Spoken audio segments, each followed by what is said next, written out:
മറ്റൊരു വാർത്തയിലേക്ക് പോകണം. കേരള സ്റ്റോറി 2 പ്രദർശനവുമായി ബന്ധപ്പെട്ട കേസിൽ ഹൈക്കോടതിയിൽ ഇന്നും വാദം തുടരും. കേരളത്തെ മോശമായി ചിത്രീകരിക്കുന്നതാണ് സിനിമയെന്നാണ് ഹർജിക്കാരുടെ വാദം. ജസ്റ്റിസ് ബെച്ചു കുര്യൻ തോമസിന്റെ ബെഞ്ചാണ് ഹർജി പരിഗണിക്കുന്നത്.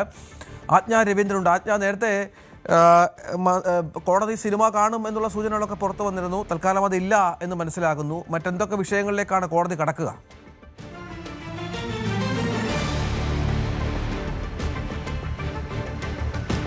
രഞ്ജിത്ത്, ഇന്ന് ഇതുമായി ബന്ധപ്പെട്ട തുടർവാദമാണ് നടക്കുന്നത്. കേരള സ്റ്റോറിയുടെ പ്രദർശനവുമായി ബന്ധപ്പെട്ടുള്ള വാദത്തിൽ അതിൽ ഹർജിക്കാർ നൽകിയ പ്രധാനപ്പെട്ട കാര്യങ്ങൾ വീണ്ടും പരിശോധിക്കണമെന്ന് തന്നെയാണ് കോടതി വ്യക്തമാക്കിയിരിക്കുന്നത്.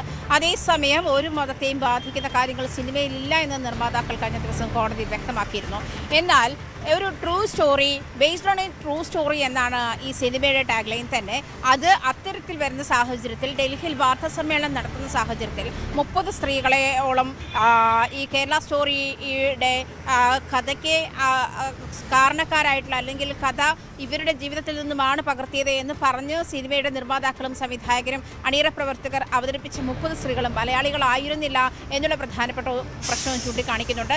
കേരളത്തിൽ നിന്നുള്ള ഒരു സ്ത്രീ, അതായത് ലവ് ജിഹാദിന്റെ പേരിൽ മുൻനിർത്തിയ സ്ത്രീകളൊന്നും മലയാളികളായിരുന്നില്ല എന്നുള്ള പ്രശ്നവും. കേരളം മതസൗഹാർദ്ദത്തിന്റെ ഇടമാണ്, അതുകൊണ്ട് തന്നെ ഇത്തരം കാര്യങ്ങൾക്ക് ഇടപെടൽ നടത്തേണ്ടി വരുമെന്നാണ് ഹൈക്കോടതി പറഞ്ഞത്.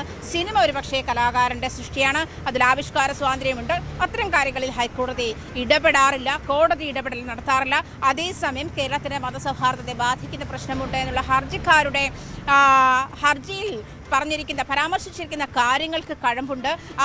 അത് പരിശോധിക്കും. അതുണ്ടെങ്കിൽ അതിന് വേണ്ട നടപടികൾ കൈക്കൊള്ളുമെന്ന് തന്നെയാണ് ഹൈക്കോടതിയെ കഴിഞ്ഞ ദിവസവും പറഞ്ഞത്. അതുകൊണ്ട് തന്നെ ഇക്കാര്യത്തിൽ വ്യക്തത വരണം. തുടർവാദം ഇന്നുമുണ്ടാകും. കഴിഞ്ഞ ദിവസം കോടതിക്ക് ഇത് സിനിമ കാണണമെന്നുള്ള ഒരു നിർദ്ദേശം വെച്ചിരുന്നത്, എന്നാൽ അത് ഉണ്ടാകില്ല എന്നുള്ള സന്ദേശമാണ് നമുക്ക് ലഭിക്കുന്നത്. അതേസമയം തന്നെ കോടതി കഴിഞ്ഞ ദിവസം മതസൗഹാർദ്ദത്തിൻ്റെ നാടാണ് കേരളമെന്ന് ആവർത്തിച്ച് പറയുന്നുണ്ട്.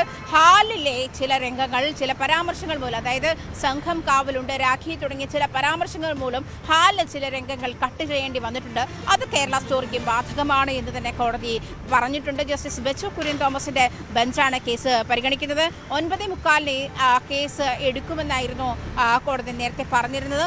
എന്തായാലും നിലവിൽ ഇതുവരെ കേസ് പരിഗണിച്ചിട്ടില്ല. എന്തായാലും അധികം താമസിയാതെ തന്നെ ഈ കേസ് പരിഗണിക്കുമെന്നാണ് അറിയാൻ കഴിയുന്നത്. ശരി, ആജ്ഞ രവീന്ദ്രൻ വിവരങ്ങൾ പങ്കുവച്ചു.